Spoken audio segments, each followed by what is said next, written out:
तो चलिए बच्चों देखते हैं हम लोग अग्नेय चट्टान के परिभाषा। इग्नस रॉक, इसे इग्नस रॉक कहा जाता है इंग्लिश में, ठीक है। तो इसकी परिभाषा में हम लोग क्या लिख सकते हैं? अग्नेय चट्टान की परिभाषा में हम लोग लिख सकते हैं कि धरती के नीचे अथवा ऊपर तप्त एवं तरल मैग्मा जब लावा के रूप में या तो अंदर अथवा बाहर आकर ठोस हो जाता है तो अग्नेय चट्टान कहलाता है। वो क्या कहलाता है? अग्नेय चट्टान कहलाता है। जो लावा बाहर आकर ठंडा होकर चट्टान बनाते हैं वो बेसाल्ट, एवं जो लावा अंदर में ही ठंडा हो जाता है वो ग्रेनाइट कहलाते हैं। मैंने बताया था ना चित्र में कि कुछ अंदर में ही हो जाता है लावा ठंडा और चट्टान बन जाता है, और कुछ बाहर आकर ये चट्टान बना देते हैं। तो जो बाहर आकर बनते हैं वो बेसाल्ट कहलाते हैं, जो अंदर में ही चट्टान बन जाता है वो क्या कहलाता है? ग्रेनाइट। इस चट्टान को प्रारंभिक चट्टान भी कहा जाता है। क्या कहा जाता है? प्रारंभिक चट्टान। ऐसा क्यों? क्योंकि इसी चट्टान के बाद चट्टान दूसरा और चट्टान तीसरा जो है हमारा अग्नेय के बाद रूपांतरित और अवसादी। पहले अवसादी अग्नेय चट्टान के द्वारा ही बनता है, फिर अवसादी से रूपांतरित। हालांकि तीनों एक दूसरे से बनते हैं। तो किस तरह बनते हैं? सबसे पहले अग्नेय चट्टान बनते हैं, उसके बाद ही दूसरे चट्टानों का निर्माण होता है। तो प्रारंभिक चट्टान इसलिए इसे कहा जाता है।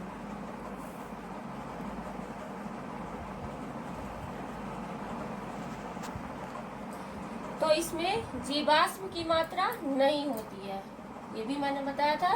जीवाश्म की मात्रा बिल्कुल भी नहीं होती है। क्यों? क्योंकि जितनी भी चीजें पेड़ पौधे या जीव जंतु पर ये गर्म लावा जब ऐसे करके गर्म लावा गिरता है जहाँ पे, वहाँ पे अगर कोई भी चीज होती है तो उसको वो गर्म लावा पिघला देती है, जला देती है और राख हो जाता है वो। तो इसमें किसी भी जीवाश्म की मात्रा नहीं होती है, जीवों के अंश नहीं होते हैं। वो पेड़ पौधे, जीव जंतु या कोई मानव शरीर कुछ भी वहाँ पे बच नहीं पाते हैं, सब जलकर राख हो जाते हैं। इसलिए इसमें जीवाश्म की मात्रा बिल्कुल नहीं होती है। अग्नेय चट्टान से ही हमें लोहा प्राप्त होता है। अग्नेय चट्टान जितने भी लोहा प्राप्त होता है हमें अग्नेय चट्टान से ही होता है। कैसे?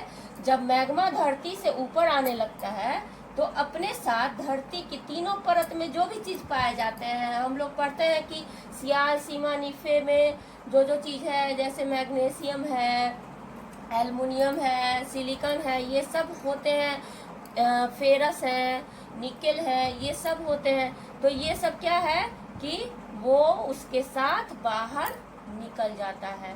तो उसमें सबसे ज्यादा मात्रा में क्या निकलता है? सबसे ज्यादा मात्रा में लोहा निकलता है। और हमें जितने भी लोहा धरती पे मिलते हैं वो सब कहाँ से प्राप्त होता है? यहीं से प्राप्त होता है, अग्नेय चट्टान से, जिसमें लोहा बाहर निकलता है ना।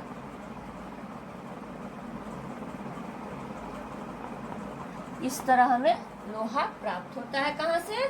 अग्नेय चट्टान से, ठीक है। अग्नेय चट्टान से ही अवसादी एवं रूपांतरित चट्टान का निर्माण होता है। किसके द्वारा? अग्नेय चट्टान के द्वारा ही पहले अवसादी चट्टान एवं फिर रूपांतरित चट्टान का निर्माण होता है। ये हम अगली वीडियो में पढ़ेंगे कि कैसे अग्नेय चट्टान अवसादी में बदलता है, फिर अवसादी से रूपांतरित में बदलता है। ये भी हम अगले वीडियो में पढ़ने जा रहे हैं, ठीक है। आगे देखें, पृथ्वी के अंदर बने अग्नेय चट्टान के रवे बड़े होते हैं क्योंकि ये धीरे धीरे जमते हैं। मैंने बताया था कि पृथ्वी के अंदर भी जमते हैं अग्नेय चट्टान बनने के लिए लावा, और बाहर भी। तो जो अंदर जमता है वो अंदर गर्मी ज्यादा होता है, तो गर्मी ज्यादा होने के कारण धीरे धीरे जमता है, और पृथ्वी के बाहर जब जमता है तो वो जल्दी जम जाता है क्योंकि यहाँ पे गर्मी कम होती है। तो जहाँ पे गर्मी ज्यादा होती है, धीरे धीरे जमता है, तो उसका रवा जो होता है वो बड़ा बड़ा होता है, और यहाँ पे महीन। जब बाहर वाले रवे को तोड़ते हैं तो वो बहुत महीन दिखेगा, और यहाँ पर जो चट्टान बनते हैं अग्नि चट्टान जमकर, उसका रवा थोड़ा मोटा होता है, उसका बड़ा होता है। क्यों? क्योंकि यहाँ पे धीरे धीरे जमता है और गर्मी ज्यादा होती है। तो इस तरह हम लोग अग्नि चट्टान आज देख लिए हैं। अब हम अगले वीडियो में फिर से आपसे मिलते हैं। क्या लेकर? अवसादी चट्टान। क्या लेकर? अवसादी चट्टान के बारे में, ये कैसे बनते हैं और कैसे अग्नि चट्टान से परिवर्तित होकर अवसादी चट्टान बनते हैं, और उसके कुछ मुख्य बातों को। तो तब तक के लिए बच्चों, बाय बाय।